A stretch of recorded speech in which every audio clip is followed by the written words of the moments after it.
everyone.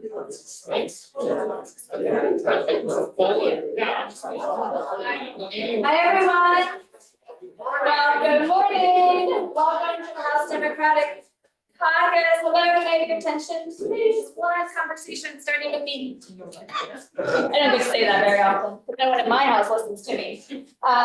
Anyway, Lori Houghton, I represent Essex Junction, and you're here at the Democratic Caucus.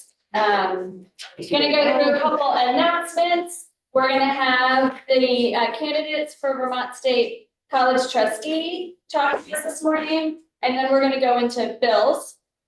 And also to let you know, I have to leave about 11:25, and so if we're not done, Representative Dolan will be taking over, so be kind to her, please. So just to remember, this coming Thursday, we have a different schedule. We're gonna have a 9 a.m. caucus of the whole for the State of the Guard address. And then at 9, so we encourage you to be there. At 9:45, we will gavel in for resolutions and announcements.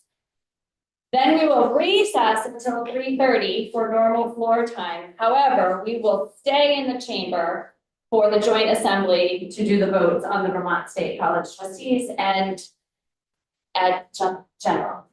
I did. Every time. It's like when I can't say soiree, I probably hear that. So that is Thursday, and that vote and process will take probably 1.5 to 2 hours. So just be prepared for that. Town meeting break, I know this is all on your calendar, but just in case it's not, March 2nd through 6th. And then crossover dates for policy, March 13th, which is the week after we get back from from break. And then the money committee crossover is the following Friday, which is March 20th. Okay, so before we go into the Vermont State Colleges trustees, are there any announcements or anything any members want to give this point in time? Okay, great. We are going to go in alphabetical order. I gave them about 2 minutes. We're going to not have questions here. You can ask them questions in the hallway. So we're going to start with Representative Brown.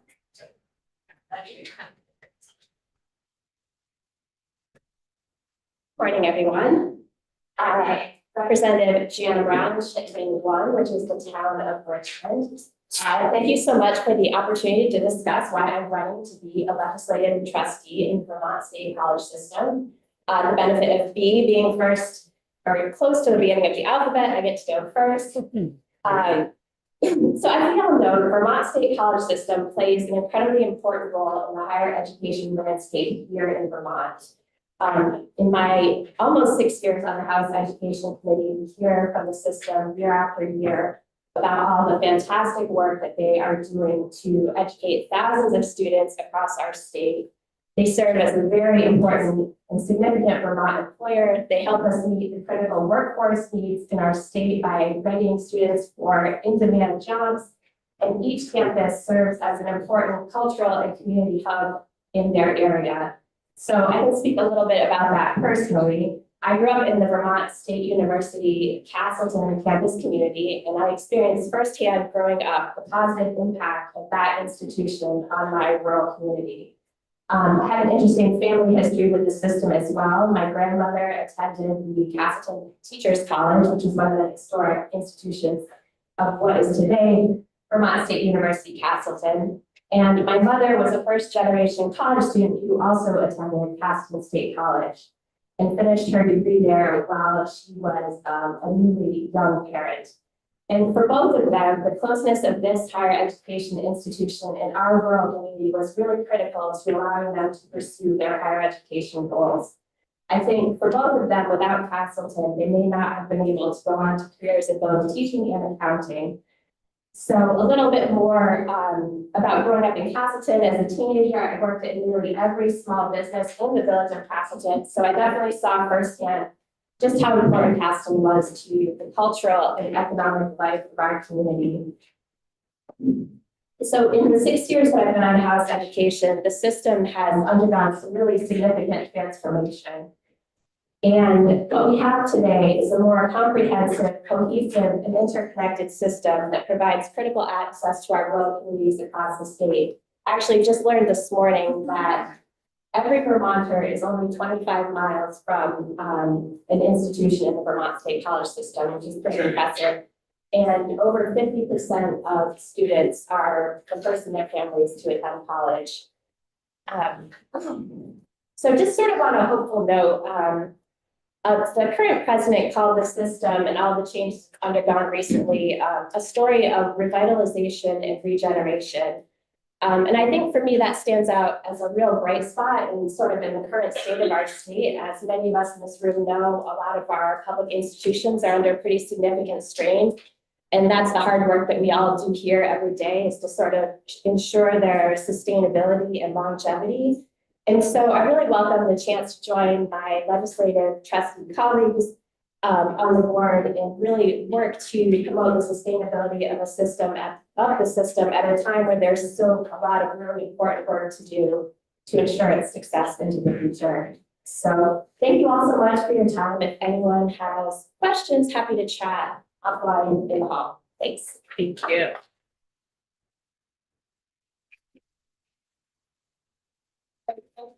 Representative Durfee. You have the order. Good morning. Representative David Durfee from Shaftesbury. I am running for a second term as a trustee of the state college system. We serve 4-year terms, so I was first elected in 2022 and was not aware that it was an opportunity that I should be thinking about. I knew that there were trustees that we elected from the legislature for UVM, but when I got here originally, I didn't know that we had 4 legislative trustees. It's been a real honor to serve in this role, and I'm looking forward, hopefully, to continuing to do it. I had been a school board member. I had done some teaching briefly. I grew up in a home where both my parents were teachers. Education was highly valued. I actually taught a single class at CCV at one point. So I knew a little bit about the system. And when in 2020, when the pandemic hit, just after we were all, those of us who were here, were sent home, there was a major announcement from the chancellor's office that there were going to be some campuses closed. It was highly disruptive. It was still happening in 2022, the disruption when I was elected. And I can say that over the past 4 years, if I think about that time, we divided it into 2 sections. First, we went through the first 18 months, 3 different presidents. And then over the past 2 years plus, things have really settled down. We hired a chancellor in beginning of 2024. We had a president for the Vermont State University institution who has served for 2.5 years very effectively. We're now at the very last stages of interviewing for his replacement as he retires. And I should also mention that CCV, which is often overlooked in these conversations, is a very stable institution that we can all be proud of, I think, in the state. It serves so many students who otherwise wouldn't be able to attend college, and many of whom are able to attend without paying anything. The legislature has been very supportive in recent years, both CCB and the state university. And with, I think with our continued support in what's really a difficult landscape for higher education across the country, we'll be able to keep these 2 institutions thriving. So thank you for your consideration. I'm certainly happy to discuss either my role or the role of the trustees or anything you'd like to know about the system anytime. Thank you. Great.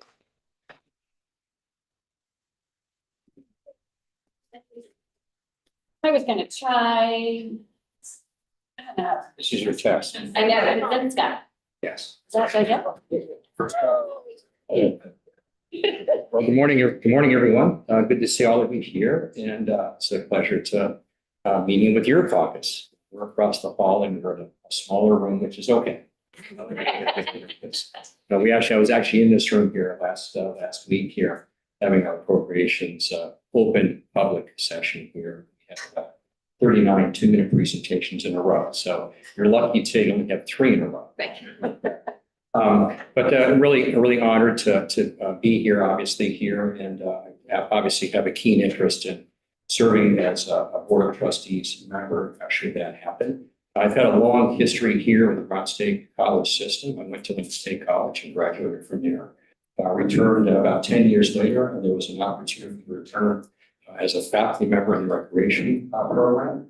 I graduated a degree in outdoor education here and came back here to kind of my home campus here.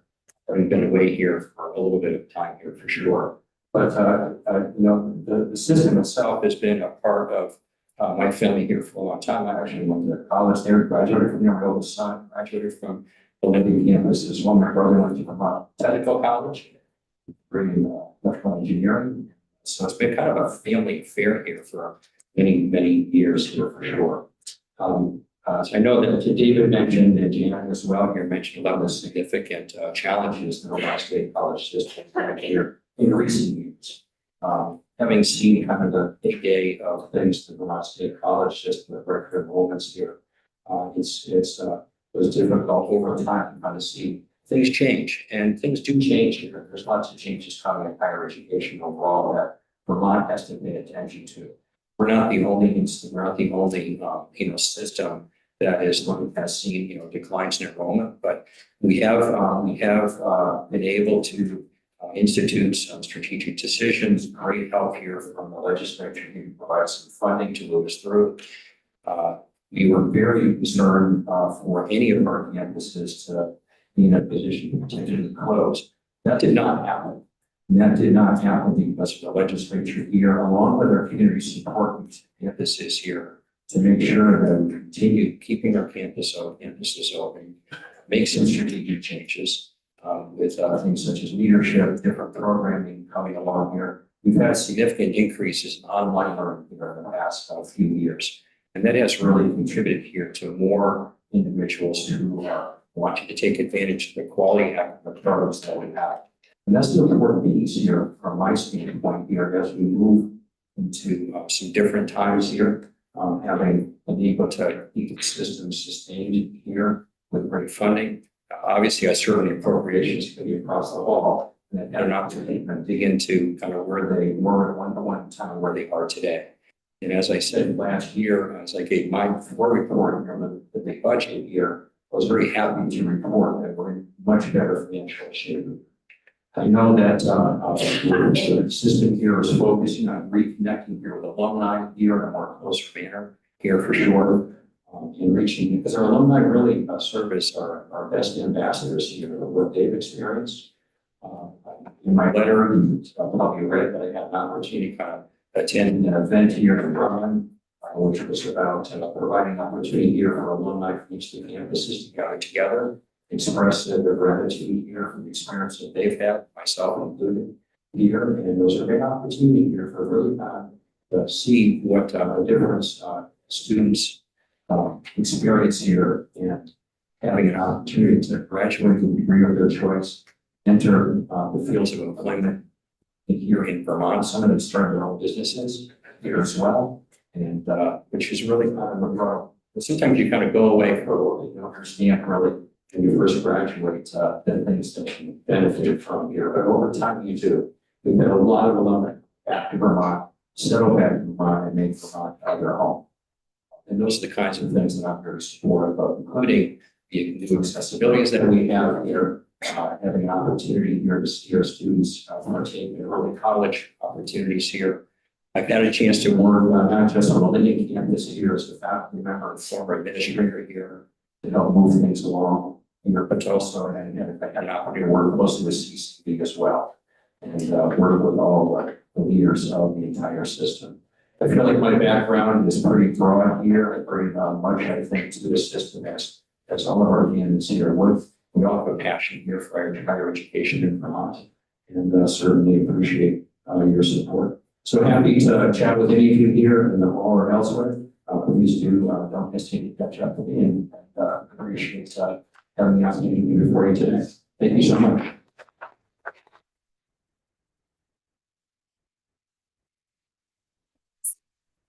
All right, we're gonna dive into our bills. We are gonna start with, yes, you know you're going next door, right? Okay, great. We are gonna start with the bill we did not, the bill we pushed from last week, which is 8578. An act relating to penalties and procedures for animal cruelty offenses with Representative Rachelson.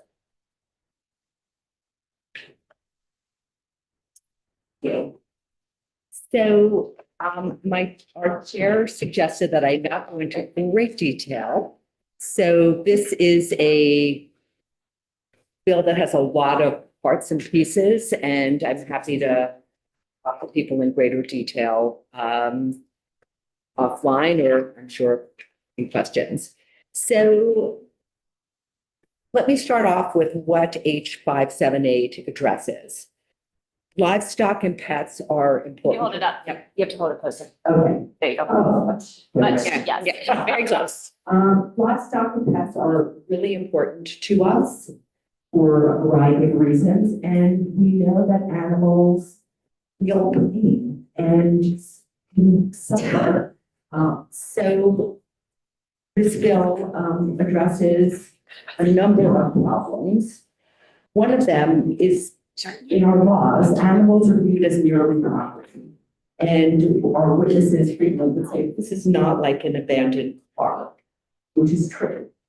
So the current process for removing and protecting animals who are being abused or neglected is long, and it keeps the animals in dangerous situations or in not great situations. Animals should not be living in cages in a shelter for months and months.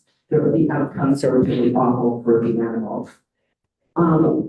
The Vermont has seen a demand for more animals to be rescued, largely due to the lack of housing and the economy. So a lot of the humane societies are having people voluntarily relinquish their pets.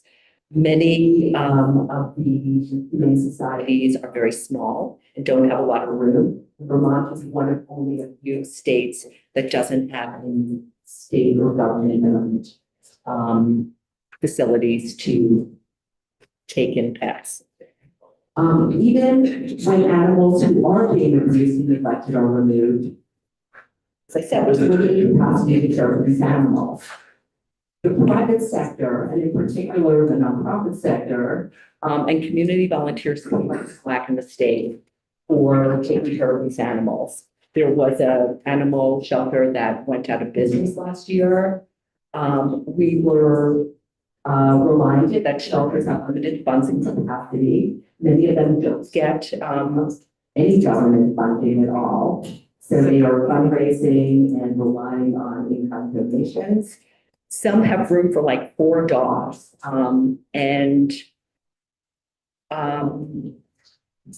Many seizures involve many animals. There's a lot of animal hoarding. So we've heard of cases where 20 to 80 animals were being seized, and trying to figure out how to care for those animals during this long process.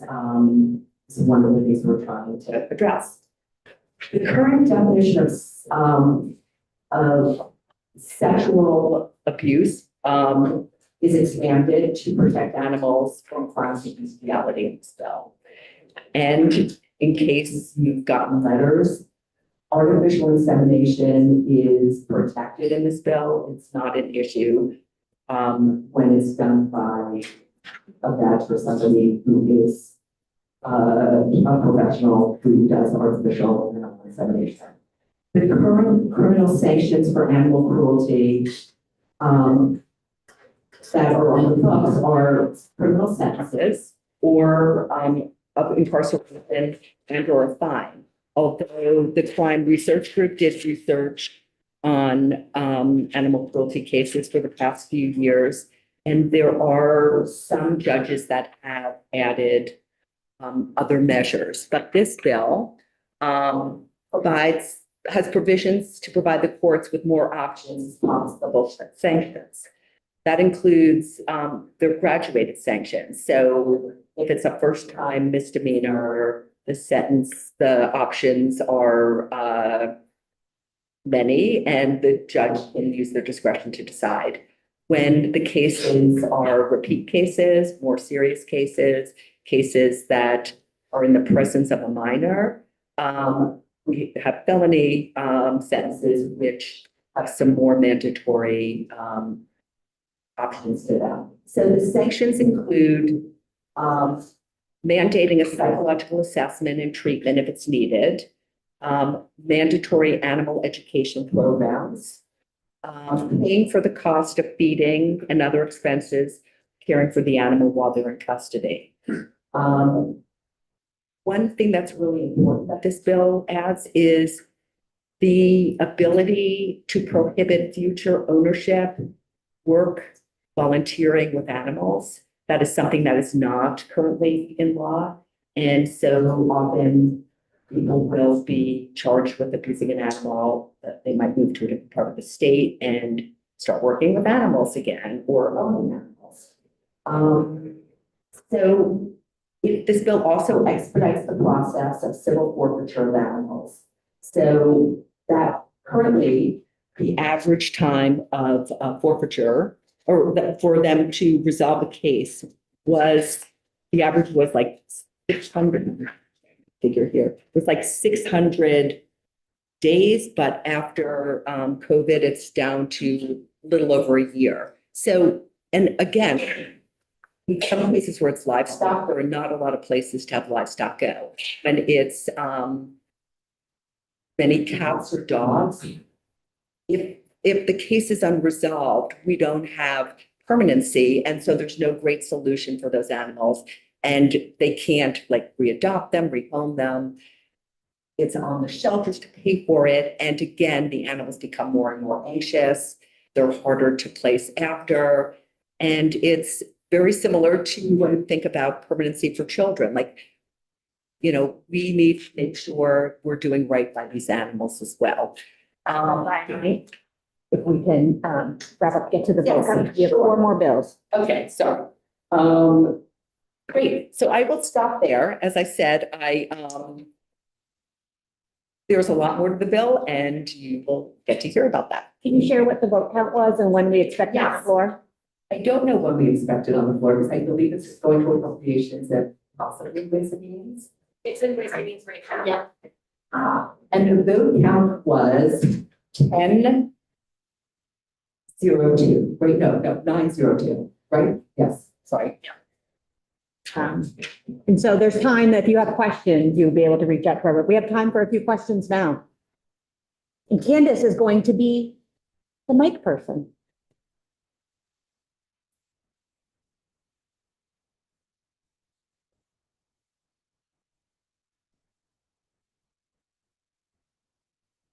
I was reading through the bill this morning and I noticed that under the penalty for persons, there's the removal of all animals, with the exception of chickens. And I was just curious, why are we letting these animals go on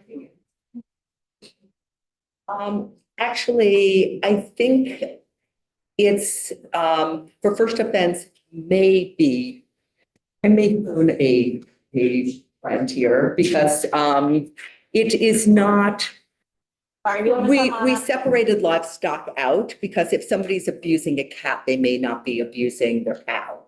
But yeah, Livestock for poultry are treated somewhat different. Okay. That's their food. because it's livelihood. And it's because often, we don't want this to impact somebody who's, making a living at the farm. And so we're kind of sorting, separating those livestock and poultry. However, if somebody is abusing livestock or poultry, they can use their livestock or poultry. They would have to give them up. But if they're using a dog, we know that maybe you shouldn't have any animals, but this is the, how we're going to as far as protecting, farmers, in their environment. Great, thanks for that. And a reminder to introduce yourself when you have the mic. Any other burning questions on this topic? So I will say, if you do have questions, reach out to Barbara or members of judiciary, because it's in Ways and Means, there's time to ask questions and maybe coming to the floor maybe next week. Okay, So I think we're going to switch gears. We have somebody who's presenting, who's on Zoom. So let's go do that one, get that out of the way, make sure it works perfect. And there is Rep. Cooper, who is going to be, speaking on, let me look this, H 385, an act relating to remedies and protections for victims of coerced debt. And this is a bill for folks who are here. We got a review of it, I think last week or the week before. And so this is, getting a more of an update on a certain piece of it, is my understanding. So, Rep. Cooper, if you want to give that overview, and then we can open it up for questions.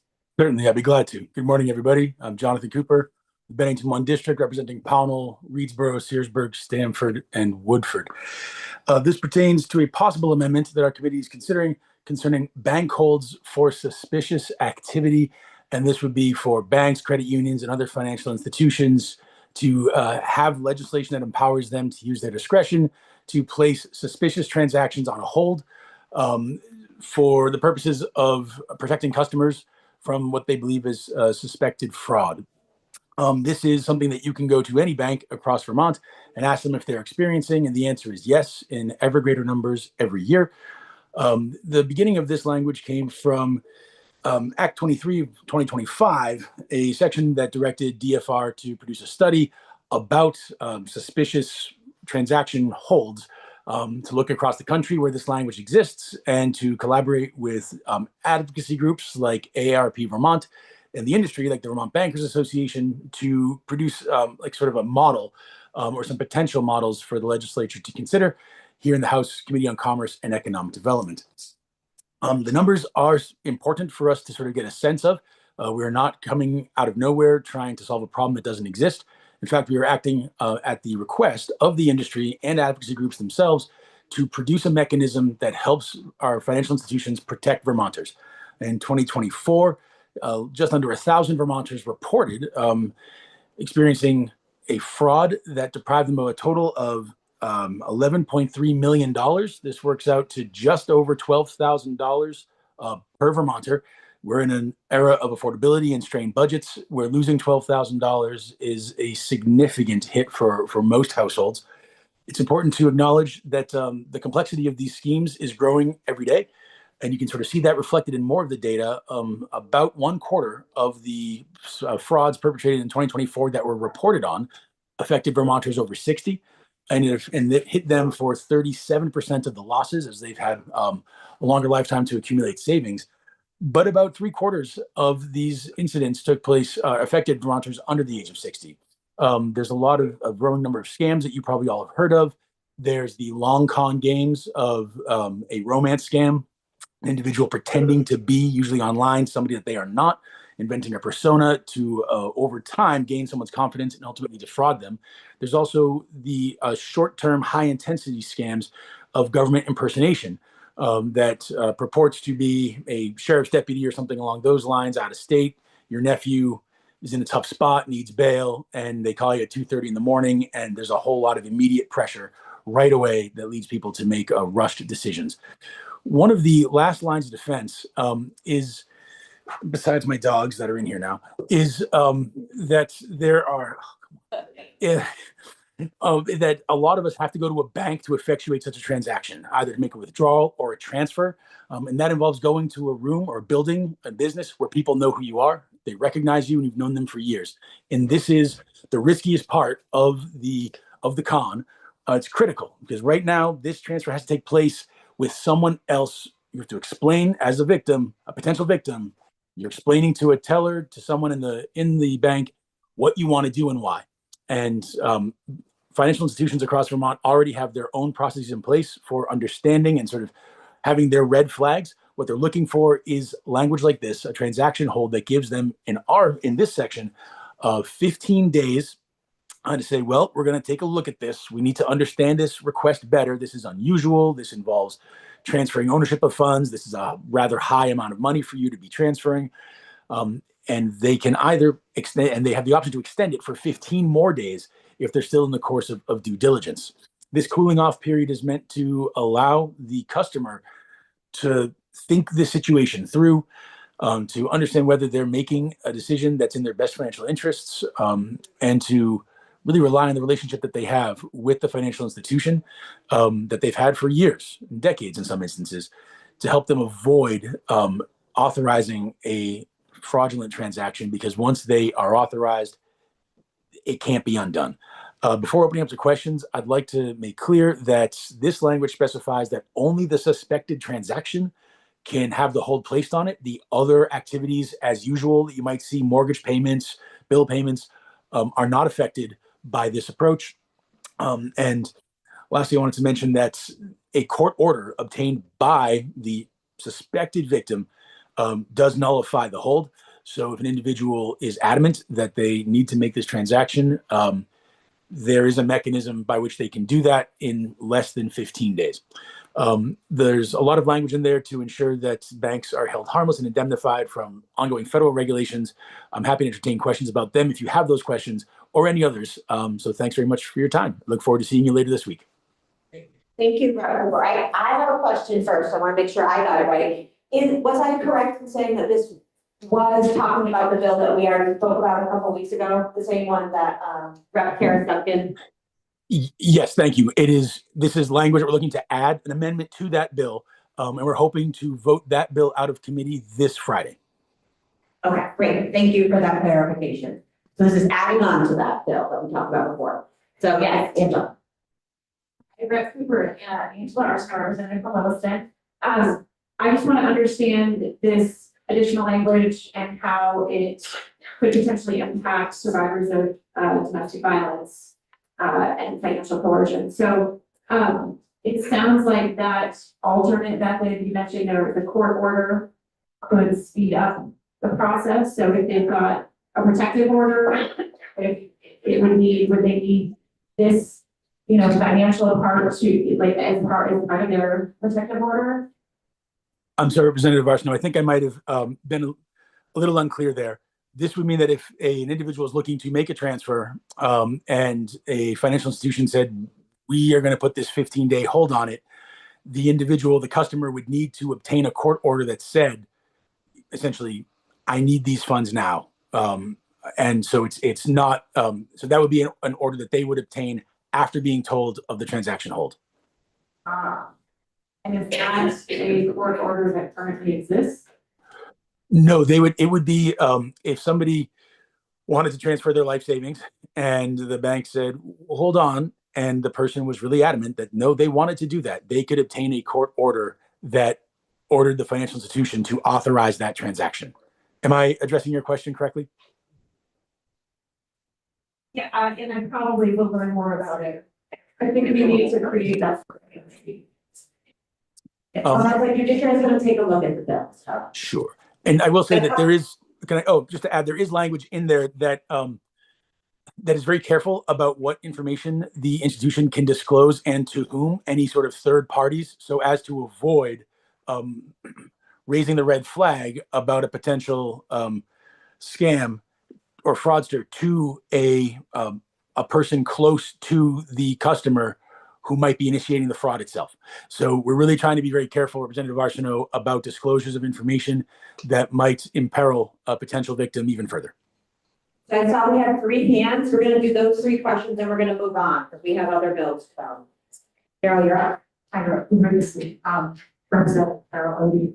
I wonder, do the funds stay in the bank account of the person who's thinking that they want to transfer them until they are either transferred or not? That is my understanding. I don't recall there being any language about an escrow or anything of that nature. Ouch from Huntsburg. Are there, I went to the bank in the last year and a half to move some money, and they asked me some really good questions, and I appreciated that because I knew what they were getting at. Are there some guidelines on a certain amount of money, or a certain percentage of somebody's savings? These kind of transactions versus these. What guidelines are built in for the financial institution? The language does not contemplate minimums or percentages or things of that nature. It is left pretty clear that we talk about the discretion of the institutions, many of which have their own internal processes, and we're not asking them to create a uniform process, but rather to give them the latitude that they need to. So if you have an experience at one branch or one bank, you may have a different consumer may have a different experience at a different bank for where those thresholds exist. I do believe that at $10,000, there are federal flag raises of suspicious activities that need to be sort of understood. But other than that, that's about the only place where I think there is a definitive number. Great. Last question on this one. Thank you, Amy Sheldon, representing the Mulberry. I guess Bill's question might have just got a little bit to mind, but I guess I'm concerned about legitimate needs to transfer money that could be caught in this, and like someone all of a sudden needs a court order to do something. Like, what's the screening that is in the bill to protect people who just need access to their assets? So that is, I think, in the language, the proposed language, there is sort of an understanding that this is not meant to disrupt people's frequent activities or standard activities. I do believe that a lot of the major transactions that we conduct financially involve having conversations about them. My hope is that that won't change, but I do understand your concern, Representative Sheldon, and I don't know if there is a mechanism that's been articulated that confirms that one way or the other. Testimony we took from the Vermont Bankers Association seemed to indicate that they were comfortable with marrying this potential language to existing processes to ensure that transactions do go off without a hitch when appropriate. Thank you. So it sounds like, Rep. Cooper, you said your committee is going to be voting on this language this week. House Judiciary is also going to be looking at it. I don't know if it needs to go somewhere else. So there's time. If you have questions, reach out. Rep. Cooper, you're in the building next on Friday, but assuming you're available by other means if folks have questions before that. Okay. So we are going to move on to another bill from Human Services. H660, we're going to have Rep. Wood, an act relating to fiscal year 2027 opioid abatement special fund appropriations. Thank you, Teresa Wood from Waterbury. So H660 was voted out of Committee of Human Services on Friday on a 10-0-1 vote. It's now sitting in appropriations because it's an appropriations bill.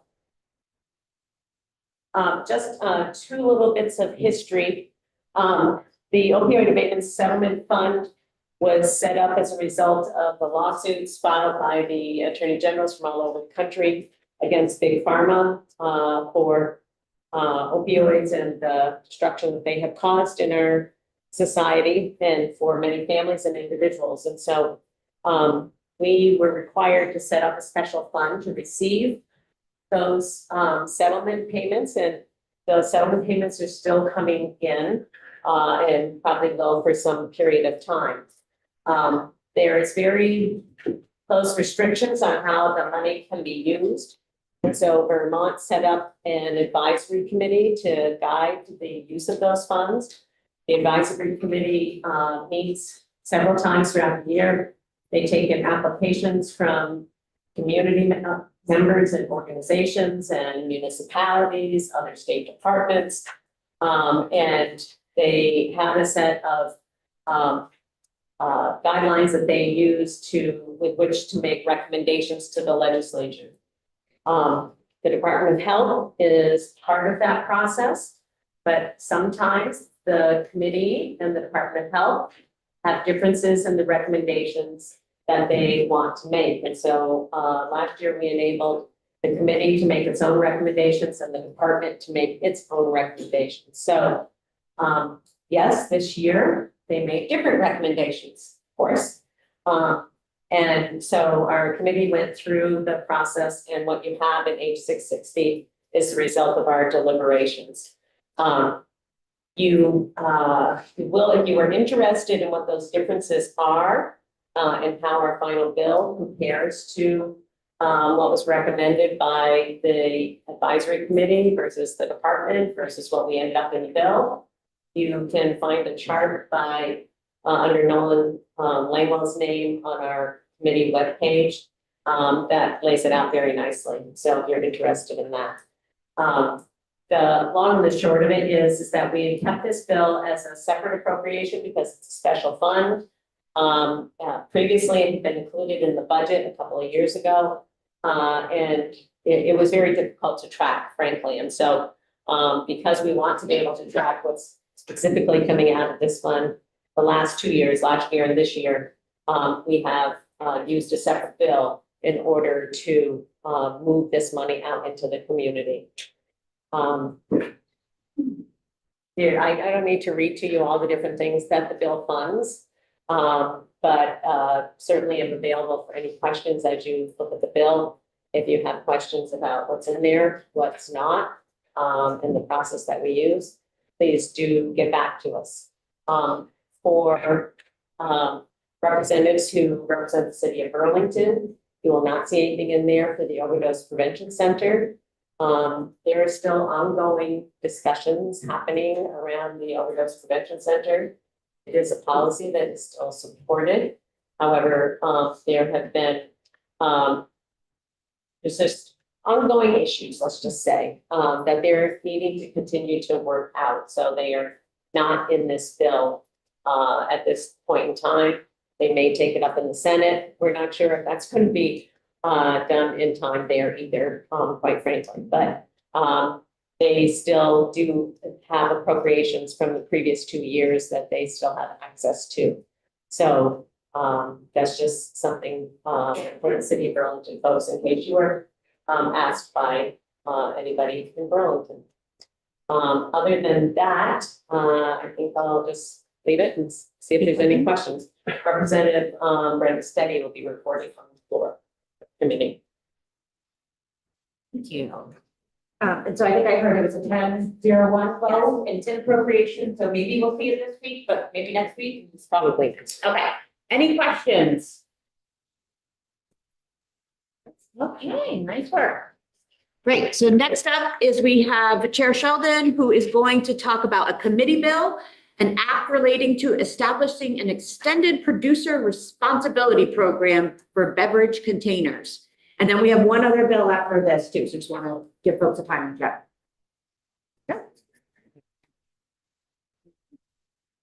Thank you, Representative Sheldon from Middlebury.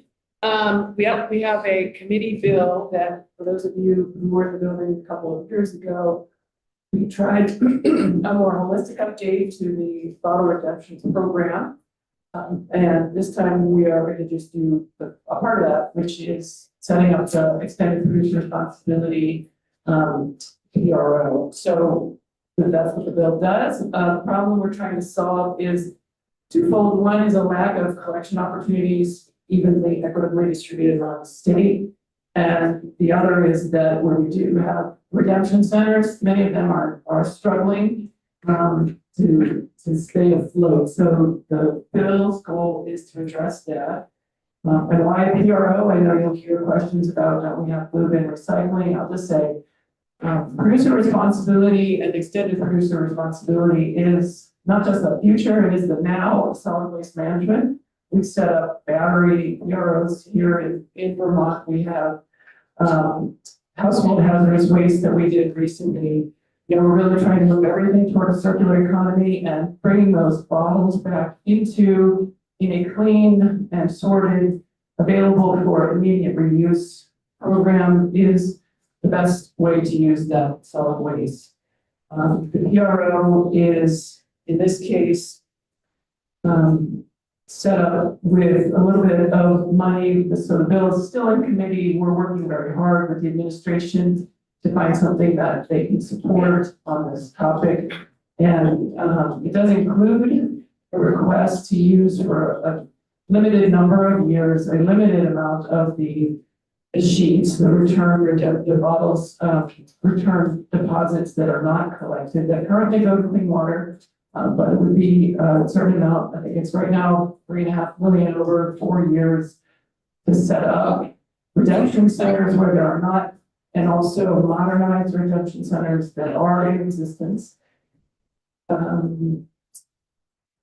I've already mentioned that we're not including new types of bottles at this time, so it would be the same types of bottles that are covered under the current bottle bill.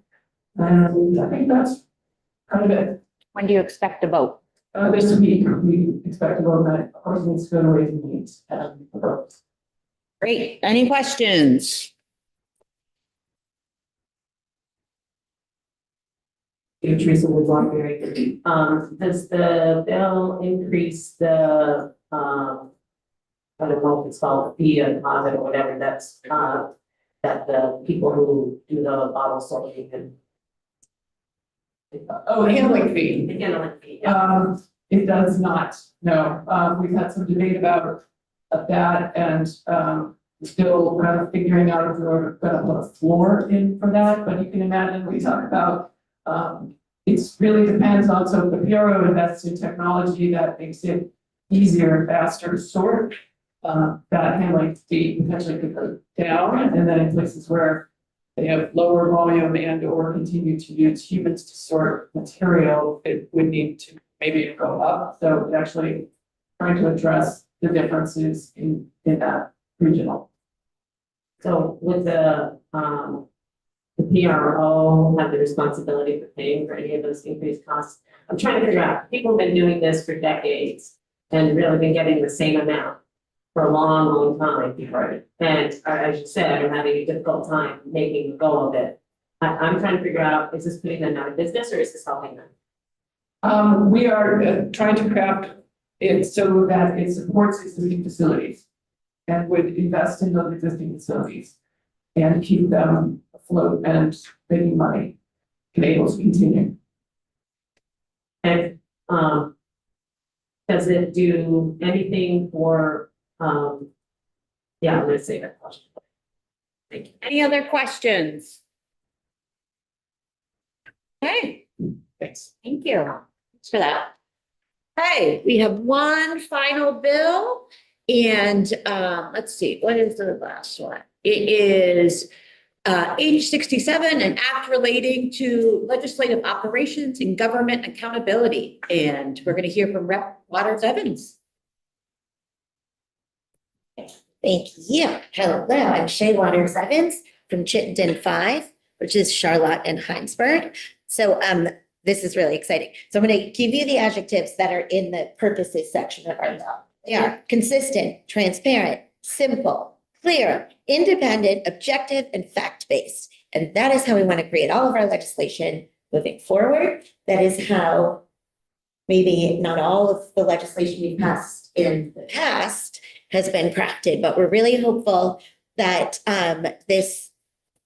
what happens with age 67 is going to help us inform all future legislation so that we can hold ourselves accountable. So I've overused my slogan, so I won't say it again, but it's called the GAC. Some of you who have been here for a while are familiar with the Government Accountability Committee. So we based this bill on the research done by the summer GAC, which was 2023. And what we're trying to do is, well, I'll tell you first what we're not trying to do, which is we are not trying to go back and look through other legislation, look back at programs, find out what people did wrong and like slap them on the wrist or take their money away. That is like 100% not what we want to do.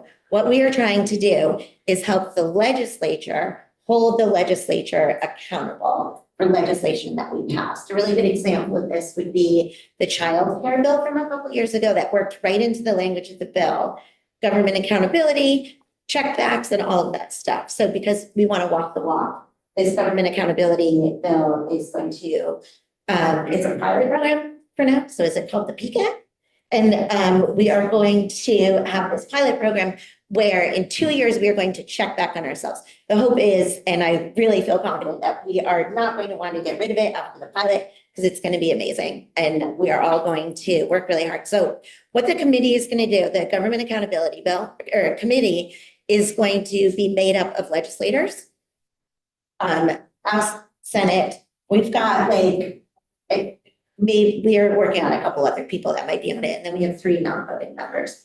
And this is how we're gonna do it, so nobody feels like they're getting in trouble, or that it's political, or that people are pointing fingers. What we're going to do is the Government Accountability Committee is going to take submissions from committee chairs, who probably will consult with their committees, and will say, hey, we passed this bill a few years ago, we've been working on this program, we think it's working pretty well, but we're not quite sure. So then they will submit to the GAC, hey, take a look at this, and then they will use, we're looking for evidence-based things, not just people's opinions about whether or not it's working. So we're gonna hopefully, did I forget something? Okay, so what we want to do is be forward-looking with it, right? So we can look back a little bit, but what we're trying to do is say, if this isn't working the way we intended, what can we do? What shifts can we make in the future or in the next couple of years moving forward to get this where we want it to go? So we're just supporting ourselves, holding ourselves accountable.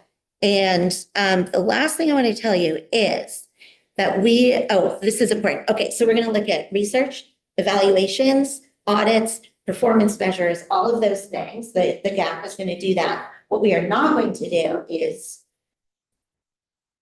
replicate the work that the state auditor is doing, or the chief performance officer, which is part of the administration. They are, however, in the current iteration of the committee, they're on that list of non-voting members because they're doing good work, and it's really important that we're all on the same page. Because the last thing we want to do with government accountability is just do a bunch of the same work over and over. It's exactly the opposite of what we want to do. So we are open to feedback. You have to do it kind of soon. It is, you can talk to me, you can talk to Rep. Garofano or Rep. Boyden about it. And we are hearing another version of the draft later this week and taking testimony. And hopefully we can vote it out by the end of next week. Any questions? Candace White, Washington County 2. Thank you for this. So just to clarify, so this bill will allow the legislature to have some auditing support for bills that they have passed, where they're trying to make sure they have been enacted correctly. And then secondly, is it setting up a scenario or like a recommended methodology for bills going forward so that the legislature is kind of building in accountability mechanisms to future bills? Am I understanding that correctly? Yes, so the answer to your first question is the GAP is not going to be auditing anything because we have an auditor, so they can do that. We are just merely looking back at the things that we've already done. There will be performance measures and stuff, but it's not a full audit. That's not really our job. And it's a bunch of legislators. We're going to be on the committee and some other people. And I don't think they really, some of you may know how to audit, but I don't. So we're going to leave that to the professionals. And then the second question was Creating a process. Oh, yes. So we've tried to do this in the past and it didn't work out well. The idea is that this is going to be part of every major legislation moving forward. So for instance, right now there's not the animal cruelty, or it's the animal welfare bill that we're working on in Belbox, and it is helping to set up that new department that we created a couple of years ago. And that would be a great place to introduce this legislation or to introduce these concepts, because it's a new program and say moving forward, we want to see XYZ in this amount of time. So yes, it's the very short answer to that. Other questions?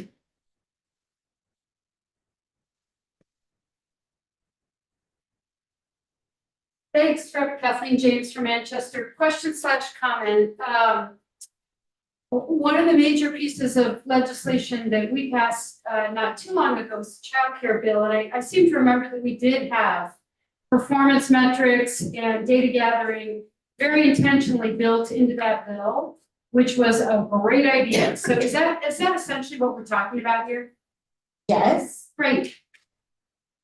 Yes, Anna, I'm sorry, I didn't mean to cut you off. No, I just have some breaking news that we're going to have somebody from a former Let's Grow Kids person coming to your committee, I think on Thursday, to testify about how that's worked for them. And not to spoil it, but I think it's working well. Yeah, great. I didn't mean to, spoil your surprise. No, that's okay. It's a great surprise. You can tune into Good House. Anyone else? Okay, Thank you. Thank you. okay, so that wraps it up for bills. I want to give a minute for any final announcements folks have. Resolutions. Events. Okay, you two are picking up the pace a little bit with 5 bills to go over today, so thank you.